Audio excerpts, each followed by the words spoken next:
दशमेश पिता कलगी पिता के 4 साहिबजादे, किस तरह से कुर्बानियाँ हुई, किस तरह से शहादतें हुई, आसान नहीं होता।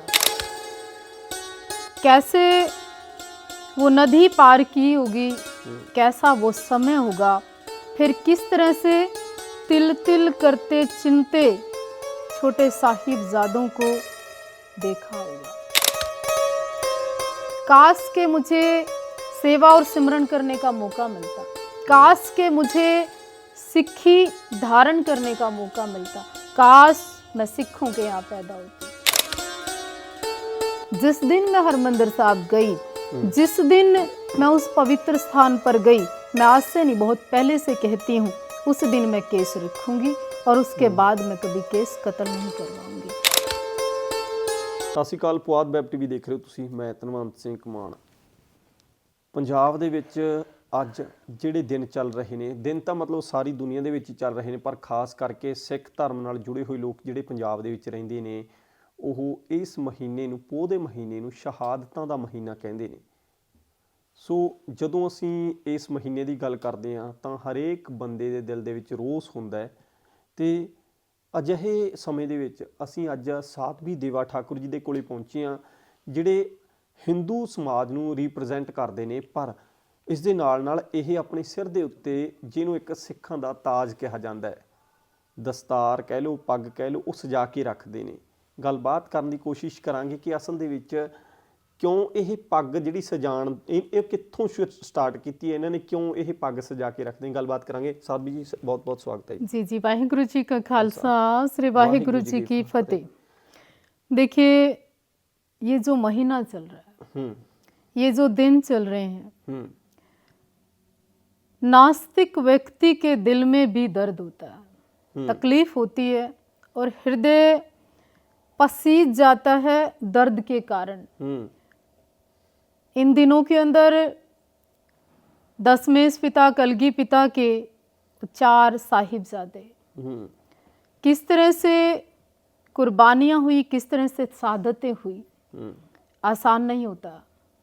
और इन दिनों के अंदर केवल सिख ही नहीं, मैं कहूँ पूरा विश्व, पूरी दुनिया को एक ऐसा बड़ा संदेश जाता है कि केवल फतेहगढ़ साहब अब मत्था टेकने तक सीमित नहीं रहे, केवल मेला देखने तक सीमित नहीं रहे।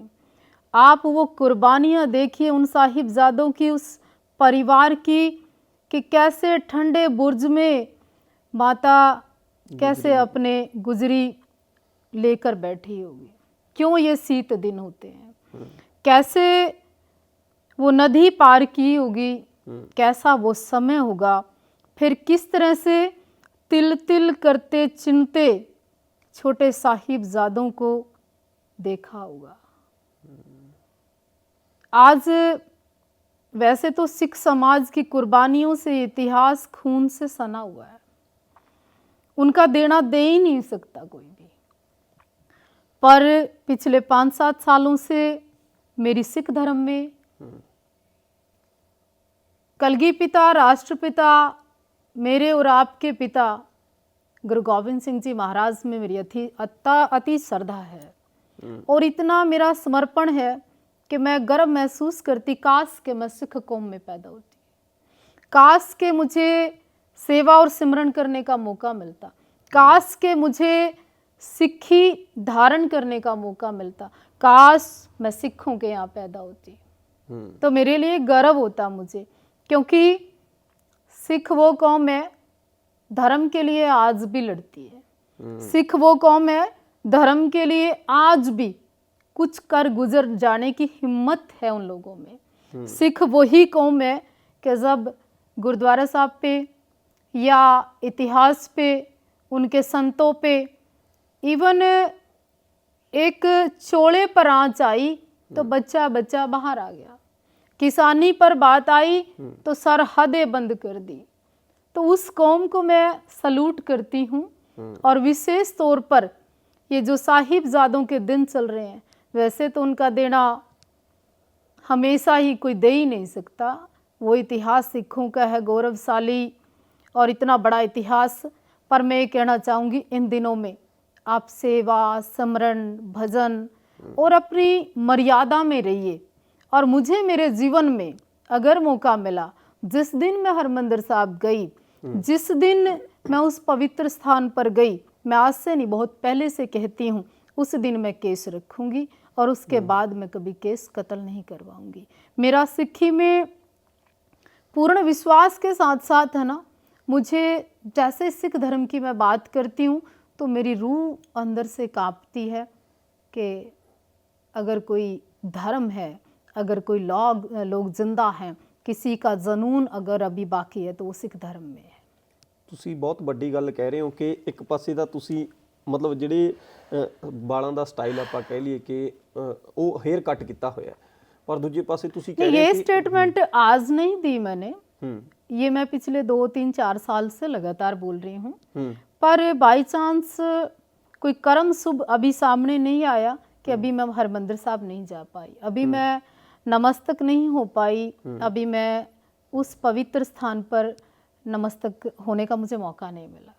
मतलब जिस दिन भी ਤੁਹਾਨੂੰ मौका मिला ਤੁਸੀਂ ਉਸ दिन सिक्खी मैं धारण पिछले कर लोगे। बहुत सालों से यही प्रयास कर रही हूँ और आज से नहीं, किसान आंदोलन चला उससे पहले भी सिक्खी को लेके, गुरु गोविंद सिंह जी महाराज को लेके, सिख धर्म को लेके, कुर्बानियों को लेके, इतिहास को लेके, बंदे बहादुर को लेके, हरि सिंह नलवा को लेके, साहिबजादों को लेके, ऐसा कोई मौका कभी नहीं हुआ जब मैं नहीं बोली। पंजाब को लेके मैंने हमेशा बात की, पंजाब की जवानी जाते हुए मैंने हमेशा बात की, पंजाब में पाखंडवाद बड़ा हमेशा बात की, पंजाब के अंदर बाणा और सिक्खी, और पंजाब के अंदर कुछ लोग मर्द होकर भी जब पाँव में पायल और हाथों में मेहंदी लगाकर, ऐसी ऐसी चौकियां लगाकर इस तरह से पंजाब को नष्ट करने का प्रयास करते रहे, मैं जब भी बोली और बोलूंगी। ਪਰ ਜਿਹੜੇ ਚੌਂਕੀਆਂ ਲਗਾ ਕੇ ਜਿਹੜੀ ਤੁਸੀਂ ਛੋਟੀ ਜੀ ਗੱਲ ਕੀਤੀ ਹੈ, ਮੈਂ ਛੇੜਨਾ ਨਹੀਂ ਚਾਹੁੰਦਾ ਸੀ ਇਸ ਵਿਸ਼ੇ ਨੂੰ, ਇਹ ਇਸ ਤਰ੍ਹਾਂ ਕਰਦੇ ਨੇ, ਉਹ ਕਹਿੰਦੇ ਵੀ ਸਾਨੂੰ ਸਾਡੇ ਮੁਰਸ਼ਦ ਦੇ ਨਾਲ ਪਿਆਰ ਹੈ, ਅਸੀਂ ਆਪਣੇ ਮੁਰਸ਼ਦ ਨੂੰ ਮਨਾਉਣੇ, ਉਹ ਕਿਸੇ ਵੀ ਰੂਪ ਦੇ ਵਿੱਚ ਹੋਵੇ। नहीं देखिए, अब वही बात आ गई जो हरियाणा में मुद्दा उठा हुआ है कि हम तो पाखंड को कहते हैं। अब इनकी परिभाषा कौन बताए कि देखिए मर्द की पहचान क्या होती थी। मर्द को मर्द जैसा तो दिखना चाहिए, भक्ति किसी की भी करो जी। आप वो नाचे थे वैसे तो नहीं नाच सकते, वो जैसे रहे थे हम वैसे तो नहीं रह सकते। बंदा बंदा रहता है, जनानी जनानी रहती है। जब बंदा जनानी वाले गुण पैदा करेगा तो लड़ेगा कौन। ਤੁਸੀਂ ਵਾਲ ਕਟਾਏ ਨਹੀਂ, ਫਿਰ ਤੁਹਾਡੇ ਤੇ ਵੀ ਸਵਾਲ ਹੋਊਗਾ ਵੀ ये हमारी एक परंपरा होती है, हमारे यहाँ तो 6 महीने में, साल में पूरे बाल दान कर देते हैं गंगा में, पर सिक्खी में ऐसा नहीं होता है जी। ਤੇ ਮਤਲਬ क्योंकि हमारे संतों में पूरा मुंडन कराने का एक रिवाज है, तो कोई रख भी सकता है, कोई पूरा मुंडन करा भी सकता है।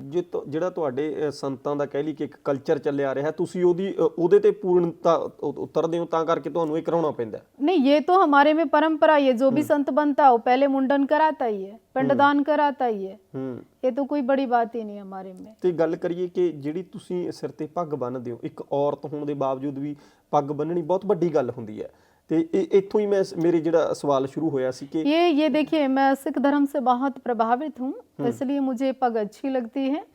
और दूसरी भी अगर मैं बात करूँ तो महाराणा प्रताप जी को लेके, राणा सांघा को लेके, हमारे पुराने जितने महापुरुष हुए उन सब के सर पे भी केसरिया पग थी। ਤੁਸੀਂ ਸੰਤ ਜਰਨੈਲ ਸਿੰਘ हमें ਭਿੰਡਰਾਂ तलवार ਦੀ ਗੱਲ और ਕਰਦੇ ਹੋ, पग ये तो विरासत में मिली है। ਤੁਸੀਂ ਸੰਤ ਜਰਨੈਲ ਸਿੰਘ ਭਿੰਡਰਾਂ ਵਾਲਿਆਂ ਦੀ ਵੀ ਗੱਲ ਕਰਦੇ ਹੋ। ਬਹੁਤ ਵਾਰੀ ਮੈਂ ਦੇਖਿਆ ਕਿ ਤੁਸੀਂ ਉਹਨਾਂ ਨੂੰ ਵੀ ਬਹੁਤ ਵਾਰੀ ਇਹ ਕਹਿੰਦੇ ਹੋ ਕਿ ਜੋ ਕੁਝ ਉਹਨਾਂ ਨੇ ਕੀਤਾ ਕਿ ਉਹ ਅੱਜ ਦੇ ਪੰਜਾਬ ਦੇ ਵਿੱਚ ਉਸ ਤਰ੍ਹਾਂ ਦੇ ਯੋਧੇ ਹੋਣੇ ਚਾਹੀਦੇ ਨੇ। देखिए, महापुरुषों का कोई नाम लेके, ऐसे वीरों का कोई नाम लेके, ऐसे योद्धाओं का नाम लेके देश का माहौल अगर खराब कोई करे तो फिर ये बात कहीं ना कहीं महापुरुषों के स्वाभिमान पर, सम्मान पर आ जाती है। तो इसलिए कुछ विषय ऐसे हो गए हैं जिनको राजनीति से जोड़ दिया गया, जिनको पर्सनल स्वार्थ से जोड़ दिया गया। संत बनने के बाद पब्लिक में नेता बनने की जो होड़ है, उसने इन सब चीजों को दबा दिया। ਮਤਲਬ ਆਉਣ ਵਾਲੇ ਸਮੇਂ ਦੇ ਵਿੱਚ ਅਸੀਂ ਦੇਖਾਂਗੇ ਕਿ ਸਾਧਵੀ ਦੇਵਾ ਠਾਕੁਰ ਜੀ ਨੇ ਜਿਹੜੇ ਉਹ ਸਿੱਖੀ ਸਰੂਪ ਧਾਰਨ ਕਰਨਗੇ। ਤੇ ਇਹ ਜਿਹੜਾ ਇੰਨੀ ਕੁ ਗੱਲ ਕਲੀਅਰ ਕਰ ਦਿਓ ਕਿ ਜਿਹੜਾ ਤੁਸੀਂ ਸਾਧਵਾਂ ਦੇ ਜਿਹੜੇ ਇਹ ਮਤਲਬ ਕਿ ਕਹਿ ਲਈਏ ਕਿ ਆਪਣਾ ਤੁਹਾਡਾ ਇਹ ਲਾਈਫ ਸਟਾਈਲ ਹੈ, ਸਾਧੂ ਬਣ ਕੇ ਤੁਸੀਂ ਰਹਿੰਦੇ ਹੋ, ਤੁਸੀਂ ਫਿਰ ਇਸ ਚੀਜ਼ ਨੂੰ ਤੁਸੀਂ ਨਾਲ ਚਲਾਓਗੇ ਜਾਂ ਫਿਰ ਇਹਦੇ ਵਿੱਚੋਂ ਪੂਰੀ ਤਰ੍ਹਾਂ ਸਿੱਖੀ ਚ ਕਨਵਰਟ ਹੋ देखिए, ਜਾਓਗੇ? आवश्यकता आविष्कार की जननी है। हम्म समय जो बोलता है व्यक्ति वो करता है। मेरे आपके हाथ में कुछ नहीं है, कुछ चीजें नहीं, सब कुछ परमपिता परमात्मा ने अपनी ओर से की हुई है। आप और मैं क्या कर सकते हैं? भी समान ते जो ना समान तुम जिस दान तरह- कर सकते, ना पुण्य कर सकते, ना कर्म कर सकते, ना तुम लड़ सकते, ना योद्धा हो सकते। सब परमात्मा के अधीन है। आपको और मेरे को वहम है कि मैंने उसको मार दिया, तुमने उसको मार दिया। रावण को राम ने थोड़ी मारा था। किसने मारा? उसके अहंकार ने मारा। जी। ਸੋ ਕਿਤੇ ਨਾ ਕਿਤੇ ਜਿਹੜੀ ਸਾਧੂ ਜੀ ਨੇ ਗੱਲ ਕੀਤੀ ਹੈ ਕਿ ਅਸਲ ਦੇ ਵਿੱਚ ਸਮੇਂ ਤੋਂ ਵੱਡਾ ਕੁਝ ਨਹੀਂ ਹੁੰਦਾ, ਸਮੇਂ ਦੇ ਹੱਥ ਵਿੱਚ ਸਭ ਕੁਝ ਹੈ। ਆਉਣ ਵਾਲੇ ਸਮੇਂ ਦੇ ਵਿੱਚ ਇਹਨਾਂ ਨੇ ਬਹੁਤ ਵੱਡੀ ਗੱਲ ਕਹੀ ਹੈ देखिए, जितने महापुरुष हुए हैं, जितने आप कहिए संत हुए हैं, इवन महर्षि वाल्मीकि जी,